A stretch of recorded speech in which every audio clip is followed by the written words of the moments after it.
So it's meet the character, and I want you to meet a character out of the Traibon family saga, Dante's Ascension. And that's going to be Dante himself. Dante Traibon, whole story in Dante's Ascension is in his point of view. And that was a challenge for me because up until the point of writing this book, The Princess Priest, I had mainly written third person narrative or third person POV because I like the flexibility to jump scenes, jump different characters, and kind of like be the floating camera.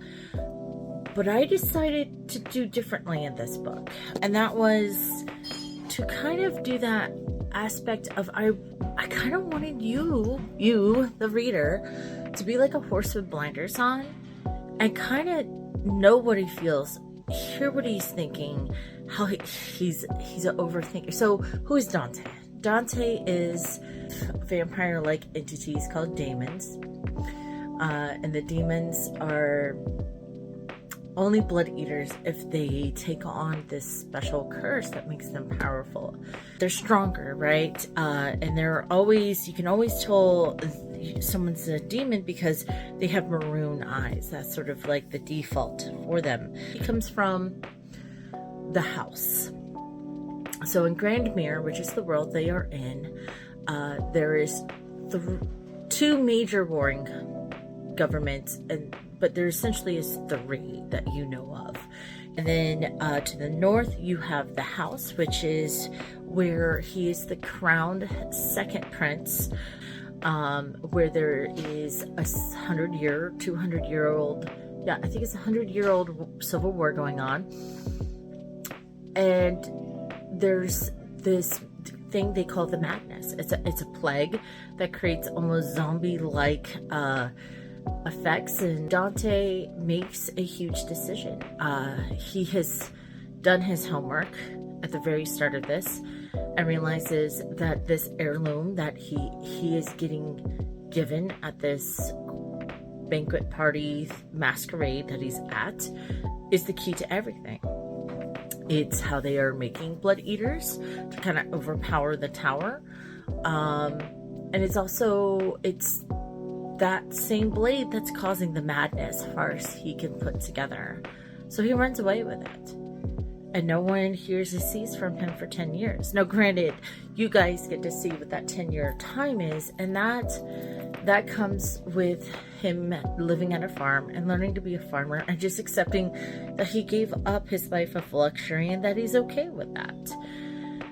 But in doing so, he kicks himself because he starts to fall for the farmer's son kind of effect. But he's like, no, I can support him on his path because he must be a priest, which means abstinence. But you get the impression that Father John later, has a thing for him as well. And they're just two very masculine, very stubborn folks. So Dante is this gorgeous man, dark hair, maroon eyes.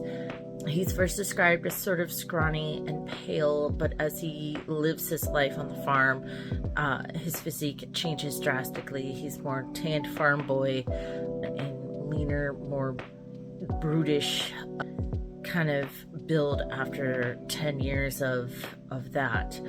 He overthinks a lot. He's very driven by his heart. He adores people. He adores Grandmere as a whole. He does have some haunted trauma.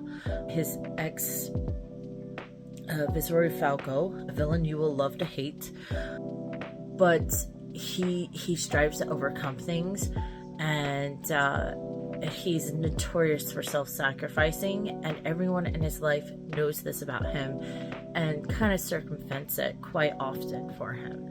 But I think the wonderful thing about this being in first person and that you're always in Dante's head is that you understand the turmoil. It's not nothing he does is toxic.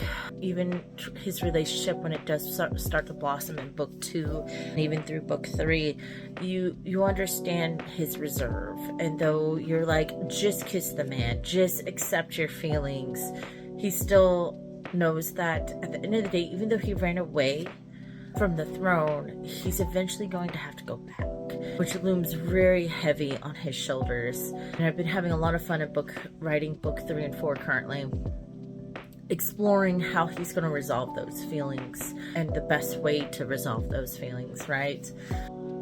But yeah, Dante's one of my favorite characters, the right.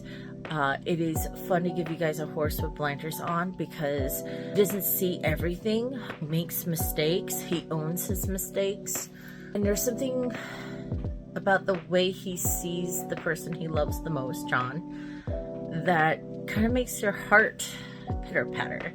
So, Princess Priest is the first in Dante's Ascension. The second one is the Priestess Assassin. The Assassin Saint is coming soon, and I believe book 4 is going to be called the Saint's Bloodeater.